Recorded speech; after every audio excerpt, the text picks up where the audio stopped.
আচ্ছা 9 আর 10 এরই কন্টিনিউয়েশনে জাস্ট উদাহরণ দিচ্ছে। অগ্নির যথৈকো ভুবনং প্রবিষ্ট রূপং রূপং প্রতিরূপো বভূব একস্তথা সর্বভূতান্তরাত্মা রূপং রূপং প্রতিরূপ বহিশ্চ। যেভাবে সমস্ত ব্রহ্মাণ্ডে প্রবিষ্ট একই অগ্নি রূপে রূপে মানে অর্থাৎ নানা রূপে প্রতিরূপ হয়েছেন, সেই রকমই সর্বজীবের মধ্যে স্থিত পরব্রহ্ম একক হওয়া সত্ত্বেও রূপে রূপে প্রতিরূপ হয়েছেন এবং তার বাইরেও তিনি আছেন। 10 বায়ুর যথৈকো ভুবনং প্রবিষ্ট রূপং রূপং প্রতিরূপ বভূব একস্তথা সর্বভূতান্তরাত্মা রূপং রূপং প্রতিরূপ বহিশ্চ। কি বলছে?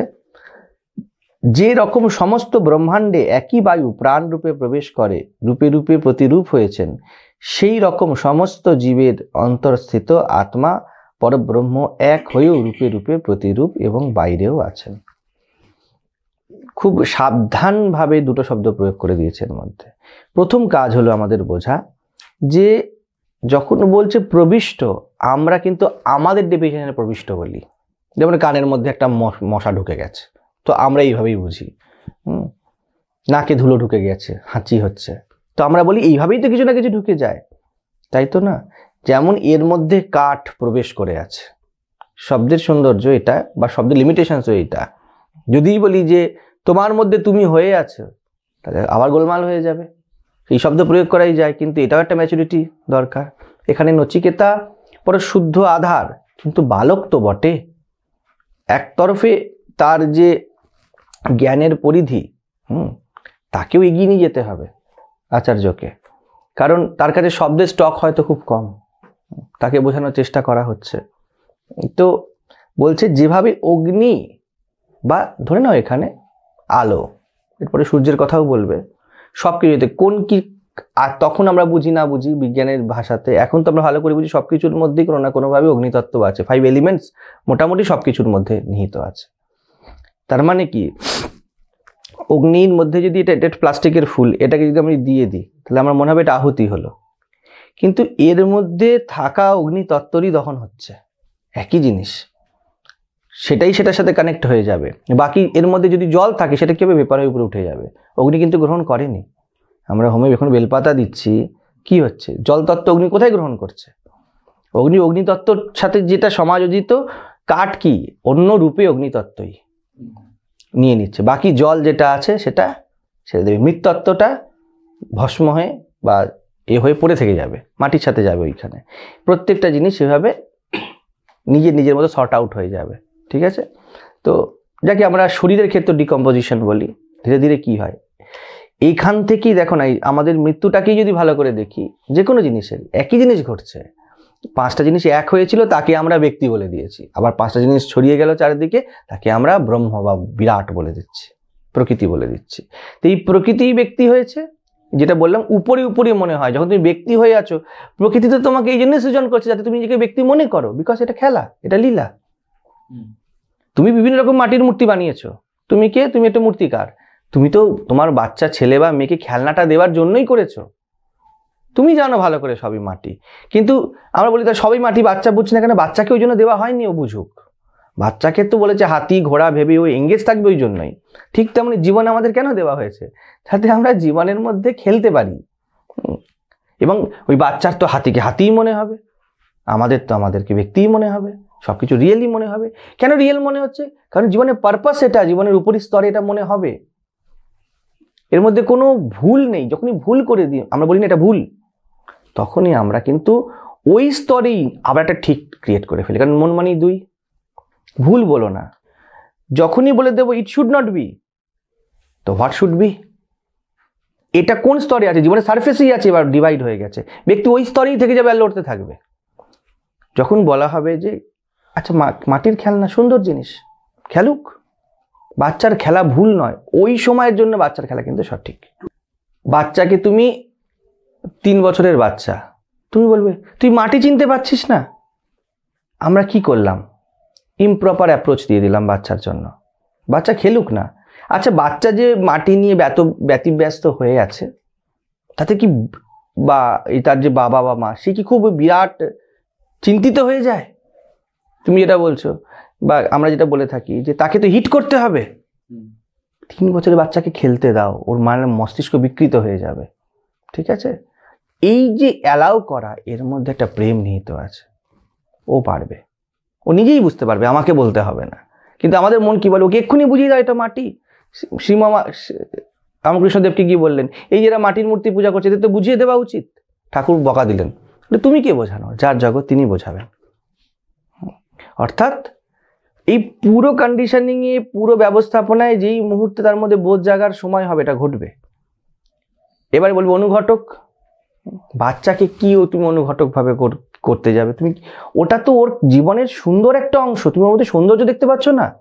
আমি আগের দিন বলছিলাম, বাচ্চা যদি তার আঙুল মুখে না নেয়, বাচ্চা একদম ফর্মাল বাচ্চা এরম ভাবে হাঁটছে চলছে, শুয়ে আছে, মানে এরকম সোজা শুয়ে আছে, বাচ্চা পা এদিকে, মুখটা উল্টে পড়ে আছে, মুখ থেকে লাল বেরিয়ে গেছে, এর মধ্যে একটা সৌন্দর্য আছে কি নেই?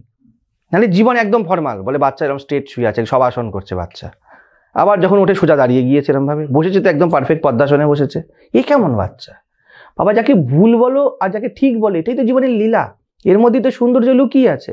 তো বাচ্চা হাতি, একটা মূর্তিকে নিয়ে, হাতি তোকে মারবো, আমি মানে এলিফেন্ট চার্জ করব, যুদ্ধ হচ্ছে বলছে, এর মধ্যে একটা হাসির খোরাক লুকিয়ে আছে, তুমি এর মধ্যে সৌন্দর্য দেখতে পাচ্ছ না? না, বাচ্চাকে এক্ষুনি বুঝিয়ে দিন, বাচ্চাকে এক্ষুনি বুঝিয়ে দিন, বাচ্চা সাইকোলজিক্যালি সমস্যা হয়ে যাবে এখন এইসব কথা বলতে গেলে। লেট হিম, তাকে অ্যালাউ করতে হবে। এবং এর মধ্যে এই নয় যে আমি তোমাকে পছন্দ করি না, তোমাকে সত্যটা বললাম না। ক্যান্সার থার্ড স্টেজ, ডাক্তার বলছে আমি তোমাকে সত্য বলিব, তুমি বেশি দিন বাঁচবে না, ওই এমনিই মরে যাবে। এরম বললে তো হবে না। এবার কেস লড়তে গেছে, উকিল গিয়ে বলে দিল আজকে যা বলিব সত্য বলিব, এই চোর আমার কাছে এসেছিল, আমাকে এই দেখুন 30,000 টাকা দিয়েছে, তো কি খেলা হবে, কি কেস হবে? মুশকিল ওখানে। এই সব জীবনের বিকৃতি, এগুলো করব না।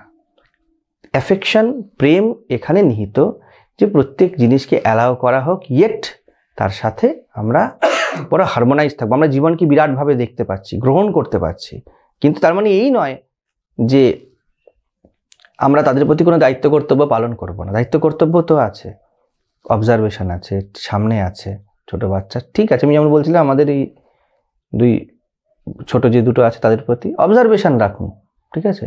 বাকি ডেস্টিনি আমাদের হাতে নেই। এই যে বারবার যদি আটকে দেওয়া হয় তাদেরকে, এটা তাদের জীবনে বিরোধ হয়ে গেল। ও খেলবে, ও খেলুক ওর মতো করে। হ্যাঁ, যতটা আমরা পারছি ততটা সহায়তা করব, বাকি অধিক করলে বিকৃতি হয়ে যাবে। তো কি ঘটে গেল বলছে যে প্রত্যেকটা জিনিসের মধ্যে যেমন বায়ু প্রবিষ্ট হয়ে আছে, বা স্পেস, যা কিছু বলো, ওই স্পেসই তো এত আকার ধারণ করেছে। আমাদের যে মানে বুর্জ খলিফা আছে, ওটাকে যদি কম্প্রেস করা হয়, ওর মধ্যে যদি প্রত্যেকটা অ্যাটমের মধ্যে যদি স্পেস দেখা হয়, বলছে ওটা মানে 1 গ্রামও হবে না, এমনভাবে ওটা সমাহিত হয়ে যাবে যদি করা হয়। তো এই বায়ু এত বড় একটা নির্মাণ হয়ে দাঁড়িয়েছে এরম সবখানে, এবং আজকে তো এটা সাইন্টিফিক্যালি প্রুভ হয়ে গিয়েছে যে স্পেস লাইক। হ্যাঁ, এই জন্য জেন বুদ্ধিজম বলে স্পেস লাইক অ্যাওয়ারনেস। দেখলে মনে হচ্ছে এত কিছু রূপ হয়ে আছে, কিন্তু এটা স্পেস মাত্র, এর মধ্যে কিছু নেই। তো এইরকমই যেমন অগ্নি, যেমন বায়ু রূপে সর্বভূত অন্তরাত্মা। এই অন্তরাত্মা যেই বলবে আমরা আবার ভিতরে ঢুকিয়ে নেব, মনে করবো আমাদের মধ্যে অন্তরাত্মা মানে এর কোরে, এর জিস্টে, এর সারভূত, সেই হিসাবে অন্তরাত্মা বলা হচ্ছে। অন্তরাত্মা মানে তোমার অন্তরে কিছু বসে নেই, গিয়ে তখন কাটাকাটি শুরু হবে। এখন তো এমনও হয়েছে যেটা কি মানে কেটে মেরে তার মধ্যে কুণ্ডলিনী জাগরণ দেখার চেষ্টা হয়েছে। হ্যাঁ, এরকম ডিজিজ হয়েছে, ফ্রান্সে হয়েছে, তারপরে আমাদের ইন্ডিয়াতেও হয়েছে, ভুলে আছে সাউথের কোন দিকে। বলছে যোগী মরেছে, যোগী গুরু সে মরেছে, বলে এই গুরুর তো কুণ্ডলিনী জাগ্রত, এবং গুরু আমাকে সব থেকে পছন্দ করতো, তার মানে আমাকে বলে যথাযোগ্য, এবং আমিও কুণ্ডলিনী পারসেপশন করে আছে আমার মধ্যে, আমিও দেখেছি কুণ্ডলিনী। তাহলে বলছে যে এমনি কি বলা হয়েছে যে দেখো সাধারণ লোক দেখতে পাবে না, ঠিক, যোগী মাত্র দেখতে পায়। তো আমি কুণ্ডলিনী দেখেছি মানে আমি যোগী, আর এনার কুণ্ডলী জেগেছে ইনি যোগী, তাহলে আমি তো দেখতে পাবোই। কাটো, তাকে মেরে তার বডি কাটা হয়েছে, করে কুণ্ডলিনী খোঁজ চলছে। অন্তরাত্মা, অন্তরে তো কিছু আছেই। বোঝা যাচ্ছে বিষয়টা কিরকমভাবে আমরা খেলে ফেলছি, এরকম বারবার ঘটছে। কত বিদ্যা আছে, কত রকম হয়েছিল যে মেয়েদেরকে মেরে দিয়েছে, মেরে দিয়ে বলছে এর মধ্যে আবার আমি প্রাণ প্রবিষ্ট করিয়ে দেবো, কারণ বলেছে প্রবিষ্ট করানো যাবে, আমি সেই বিদ্যা শিখেছি, হুং ছাং পুং পাং মন্ত্র দিয়ে দিয়েছে, এবার দিয়ে তো মেয়েটা মরেই গেছে, আর কি করে প্রাণ প্রবিষ্ট করবে। এটা সিনেমা হয়েছিল এর উপরে, সাউথের উপরে একটা করে, যে তান্ত্রিক এসে সব জিনিসপত্র নিয়ে বেরিয়ে চলে গেছে, ভূতের খেলা চারদিকে, সারা আসি আরেক প্রপঞ্চ, মূল্য তো মূল্য, তারপরে ভূতও দেখছে। তো এইসব বিভিন্ন রকম জিনিস আছে। তো শব্দকে বুঝতে হবে, শব্দ সব সময় ছড়িয়ে পড়তে চায়, এবং এই ছড়িয়ে পড়া জিনিসের মধ্যে আমাদের সোর্সে পৌঁছাতে হবে। ঠিক যেন একটা নদী সমুদ্রে যাচ্ছে এবং সমুদ্রের পথ ধরে তোমাকে এর উৎসে পৌঁছাতে হবে। যতখানি শব্দের মধ্যে দিয়ে বোঝা কঠিন হয়ে যাবে, আর কোনো জিনিসের মধ্যে অধ্যাত্মকে বোঝাতে কঠিন হবে না, আর শব্দই একমাত্র মাধ্যম, তোমার কিছু করার নেই। এই হিসাবে এটা পুরো একটা জার্নি। বা এমনও বলতে পারো যে তুমি যদি বুঝে যাও এই মুহূর্তে কিছু, তাহলে হয়তো উৎস অবধি পৌঁছাতে হবে না, কারণ নদীর প্রবাহ এবং সমুদ্রে তার প্রবেশ করা এটা সার্কুলার ব্যবস্থা একটা। তুমি ওখানেই দাঁড়িয়ে বুঝতে, তুমি যে কোনো জায়গায় এই সার্কুলার ব্যবস্থা বুঝতে পারো, তো দাঁড়িয়ে নদীর মোহনায় বুঝতে পারো, সমুদ্রের মধ্যে বুঝতে পারো, 1 কিলোমিটার নদী থেকে তুমি সমুদ্র থেকে নদীর দিকে ঢুকেছো সেখানে বুঝতে পারো, যেখানেই বুঝবে তুমি কি হবে, থেমে যাবে। তাই বুঝে গেছি, মেঘ থেকে জল, জল থেকে এই এই এই এই করে গিয়ে আবার মেঘ, আবার জল, আবার এই, ব্যাস বোঝা হয়ে গেছে। তো শব্দ এরকমই। তো এই যে যত রূপ হয়েছে, বায়ু এই সব রূপ হয়েছে, অগ্নি এই সব রূপ হয়েছে। তো এইভাবে বুঝিয়ে দিলেন যে নচিকেতা তুমি এর কথাই জিজ্ঞাসা করছো যার বিষয়ে কথা বলা যায় না। সব কথা বলে দিয়েছি, কিন্তু দেখুন বারবার সেই নচিকেতাকে একটি ইঙ্গিত করে দিচ্ছে, যার কথা বলছি তার বিষয়ে বলা যায় না, যেই রূপের কথা বলছি সেই সব রূপ হয়ে আছে, যে নিরাকারের কথা বলছি সেই সব আকার হয়ে আছে। তো এটাই দেখে নেবার জীবনের দুটি দিক, আমরা যেহেতু দুই, আকার তোমার চোখ থেকে মুছবে না, নিরাকারের প্রতি প্রেম তোমার যাবে না। তুমি এই জন্যই তো চাই, তুমি কেন বদলে যাচ্ছ, কে না বদলেছে জীবনে, কিন্তু যাকেই আমরা আপন করি, যার সাথে প্রেমের সম্পর্ক, আমি চাই তার মধ্যে যেন একটি অবদলের ছাপ থাকে। কিন্তু ভাই তুমি কি করবে, তুমি হয়তো বদলে যাবে, তুমিও তো সেই একই খেলার মধ্যে পড়ছো। আমাদের সেই অ্যাসপেক্ট যা বদলায় না, সে সব সময় অবদলকে খুঁজে চলেছে। সে কখনো ভুলে যায় যে আমি এই খেলার অংশ, সবার আগে নিজেকেই ভুল হয়। তো সেই ব্যক্তি তুমি কি ধরে এটা সম্পর্কে, আমি তো বদলাবো না, অ্যাজাম্পশন আছে, তাই না? দেখো তুমি বদলে যেও না, এই তো প্রেম। ছেলে মা ছেলেকে বলছে, ছেলে মাকে বলছে, প্রত্যেক ব্যক্তির জন্য কি তুমি বদলে যেও না। একটা দেখো এর পিছনটা অ্যাজাম্পশন আছে না, আমার এই মুহূর্তে তোমাকে যেমন পছন্দ সেই হিসাবেই তুমি বদলে যেও না, ঠিক? অ্যাজাম্পশন এটা আছে, আমারই পছন্দ তো বদলাবেই না, আমার পছন্দ একই থাকবে। ভুলে যাচ্ছ যে তুমিও এই খেলার মধ্যেই একই, উনিও যেমন তুমিও তেমন, বদলাবে দুজনেই।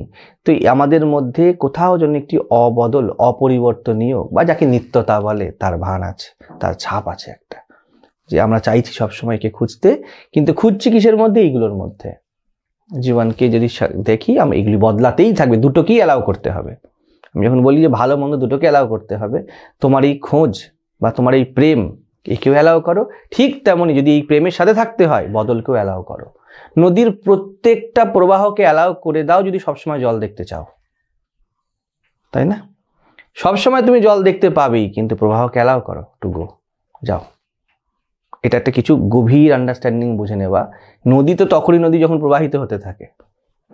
আমি জল থেকে বঞ্চিত কখনোও হব না, আর একই তরঙ্গের সাথে কখনোও থাকতে পারবো না, এই দুটোই সত্য। তখন জীবন স্মুথ হয়, না হলেই জীবনে শোষণ আসবে, অন্যকে খিঁচে কামড়ে বাঁচা থাকবে। তো এই রূপ আর প্রতিরূপ বদলাতেই থাকবে, অ্যালাউ করো। আর যেই রূপের তুমি খোঁজে আছো সেই রূপ সব সময় তোমার চোখের সামনে আছে, তুমি অ্যালাউ করছো না বলে ওর থেকে বঞ্চিত হয়ে যাচ্ছ। জীবন সম্যক হবে আর অন্তঃকরণ সমত্বে থাকবে। নচিকেতা এতদ্ বৈতৎ, এটাই সেই, যা বুঝতে হবে, ঠিক?